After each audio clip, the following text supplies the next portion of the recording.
Angie, you might remember we did the stem scrape technique on the vines previously. What we're going to do is another stem scrape technique. So ochna is a really invasive plant in sandstone parts of Sydney. It's also called a Mickey Mouse plant sometimes too. What they have is this really woody base, and they've got a really long taproot.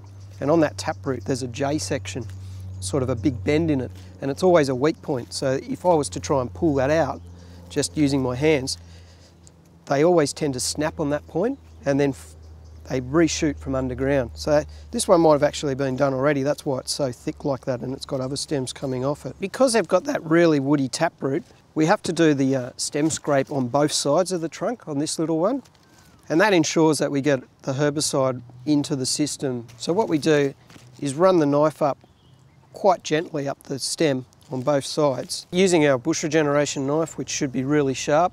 And we only want to do it lightly because we don't want to dig in too deeply into that heartwood. We want the herbicide to go into that living tissue again. So we just scrape up lightly. And can you see how it's that light green colour? That tells us that the tissue's living. And then before we wait too long, we get that herbicide onto that. And you just start from the top and just let the bottle pass down the stem. So that's one side. Then we do the other side. So again, just scraping lightly, or you can start from the top.